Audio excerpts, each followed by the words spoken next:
Cuanto más amo a la humanidad en general, menos amo al hombre en particular. El idiota es una novela escrita por el autor ruso Fyodor Dostoyevsky. Fue publicada entre 1868 y 1869.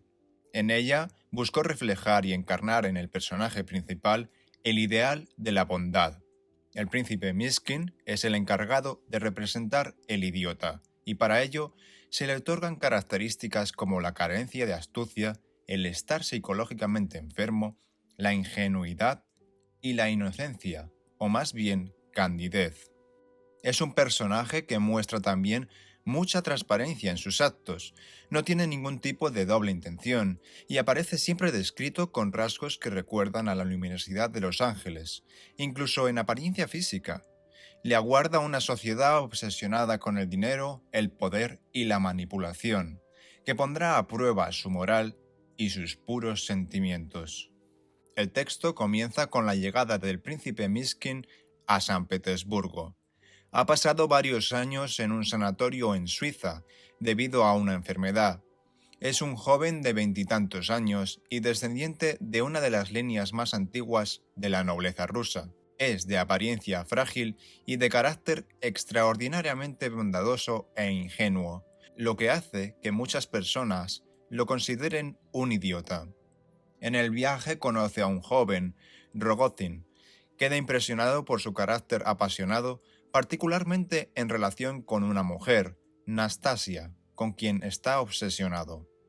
Este acaba de heredar una gran fortuna debido a la muerte de su padre y tiene la intención de utilizarla para perseguir el objeto de su deseo.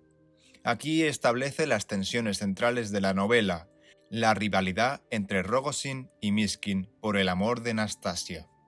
Una vez llegan a San Petersburgo, Miskin se dirige a la casa de unos parientes, los Yepanchin, una familia de parientes lejanos. Allí conoce a la madre y a sus tres hijas, en particular a Aglaya, la más joven y bella. Durante la presentación a sus familiares se ilustra la franqueza y honestidad del príncipe, en particular al contrastarlo con lo que los demás piensan de él. A lo largo del primer día, el príncipe conoce a todos los personajes que le acompañarán durante el resto de su andadura. En general es un personaje muy enigmático para quienes lo rodean. Por ello resulta interesante ver las distintas formas en que otros personajes le analizan. Esa misma noche, el príncipe conoce a Anastasia en una reunión social y queda profundamente enamorado por su sufrimiento y su carácter. Nastasia está comprometida con Gania, sin embargo, él no está enamorado. Está motivado por la gran cantidad de dinero que recibirá al casarse con ella. Durante la reunión, Rogozin interrumpe en la casa con una gran suma de dinero con la intención de comprar a Anastasia. La situación se vuelve tensa y caótica. Ante esta situación, arroja los billetes al fuego, simbolizando su rechazo al ser tratada como una mercancía. En este momento es cuando Miskin, conmovido por la desesperación y el dolor que ve en ella, le propone matrimonio. Sin embargo, su propuesta no está motivada por deseo o conveniencia, sino por un deseo genuino de salvarla y ofrecerle una vida digna. No obstante, Nastasia, aunque conmovida por su gesto, rechaza la propuesta. Nastasia representa el símbolo del sufrimiento causado por la corrupción moral de la sociedad. Durante la obra se debatirá entre el afecto de Miskin y su atracción destructiva hacia Rogozin, poniendo a prueba al príncipe y acabando con un final trágico. La figura del príncipe se construye sobre el ideal moral cristiano, inspirado de manera clara y directa en la figura de Jesús. Los rasgos de absoluta bondad, de misericordia, de humildad y de dignidad. Su inocencia y pureza contrastan con la decadencia y el cinismo del mundo que encuentra a su regreso. Aquí se plantea una cuestión filosófica fundamental. ¿Es posible que una persona de bondad absoluta sobreviva en un mundo corrupto? El relato continúa tras 6 meses después de la reunión en casa de Anastasia. A principios de junio, el príncipe llega a San Petersburgo procedente de Moscú. Se dirige a visitar a Rogozin.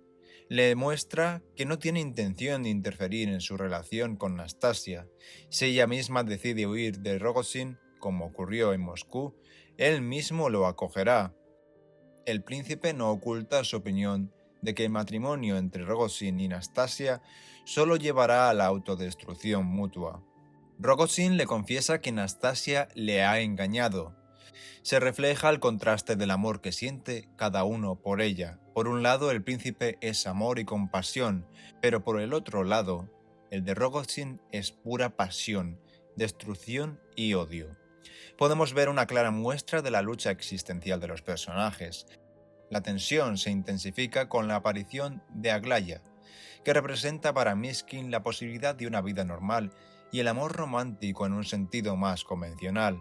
El príncipe se traslada a la casa de verano de unos parientes en una zona rural. Durante su estancia en la casa se perfeccionan los rasgos psicológicos, especialmente los del triángulo amoroso del príncipe Nastasia Aglaya. Sus actos y pensamientos nos ayudan a dibujar con cierta nitidez el alma del príncipe. Sin embargo, Aglaya se siente atraída y a la vez repelida por la pureza del príncipe, mostrando la dificultad de integrar el idealismo en una vida cotidiana llena de compromisos y concesiones morales. Aunque en este punto sigue siendo confuso lo que siente el uno por el otro, Aglaya se burla del príncipe y a veces incluso lo insulta llamándolo idiota. La lucha interna de Nastasia es también un tema clave. Su desprecio por sí misma y su búsqueda de redención a través del sufrimiento son profundamente existencialistas. Ella representa el individuo que, conscientemente de su corrupción, se enfrenta a la desesperación y autodestrucción como única salida. Los conflictos emocionales y morales se intensifican. El príncipe se encuentra cada vez más atrapado en el triángulo amoroso, mientras su salud mental y física comienzan a deteriorarse. Los temas de la obsesión, la redención y la autodestrucción cobran un mayor protagonismo. La relación entre Miskin y Aglaya continúa siendo ambigua y está marcada por una mezcla de atracción y desconfianza. Miskin hace una visita a la casa de Rogozin en San Petersburgo, donde tienen una conversación profunda. Se puede percibir la intensidad de la pasión de Rogozin por Nastasia. Este, por su parte, se enfrenta a sus propios demonios y sentimientos encontrados hacia el príncipe. Una escena cargada de una mezcla de celos y afecto hacia Miskin. Conforme avanza la trama, la salud de Miskin se va deteriorando. Sufre ataques de epilepsia con mayor frecuencia, simbolizando su creciente incapacidad para manejar las tensiones emocionales a las que está sometido. Una lucha interna entre su bondad y pureza y su incapacidad para adaptarse al mundo real. Miskin ha perdido a Aglaya y sigue atrapado por su conexión con Nastasia, quien lo arrastra cada vez más hacia el caos emocional. Soy un tonto con corazón pero sin cerebro, y tú eres un tonto con cerebro pero sin corazón, y ambos somos infelices, y ambos sufrimos. Las relaciones entre los personajes llegan a su punto más crítico, y la salud de Miskin se ha deteriorado enormemente, llevándolo a un estado de crisis. A lo largo de la última parte del relato, Dostoyevski continúa explorando la tensión entre el idealismo puro de Miskin y el realismo oscuro y complejo del mundo que lo rodea. Nastasia decide ceder y darle una oportunidad al príncipe. Ha decidido aceptar la propuesta de matrimonio, simbolizando la redención para ella. Sin embargo, en la ceremonia frente al altar, en un arrebato de desesperación, decide huir con Rogozin. Incapaz de aceptar la bondad de Miskin y convencida de que solo merece el destino oscuro y autodestructivo, abandona la boda de manera dramática.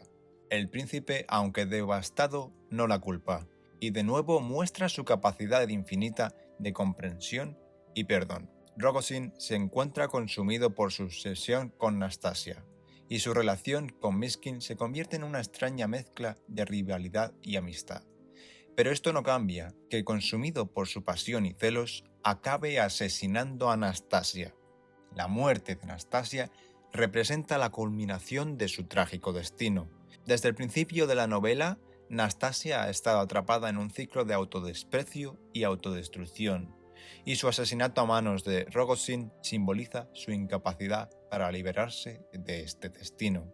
El príncipe, cuando llega al lugar del asesinato, muestra una reacción profundamente conmovedora. En lugar de condenar a Rogozin, el príncipe se sienta junto a él en un estado de shock emocional, compartiendo su dolor. La imagen final de Miskin sentado junto al cuerpo de Nastasia y consolando refleja una visión de sacrificio y redención a través del sufrimiento. Tras este trágico evento, y en peor estado de salud, el príncipe regresa a Suiza. Su bondad y pureza que lo habían distinguido de los demás personajes lo llevan a un destino trágico, incapaz de sobrevivir en un mundo que lo considera extraño.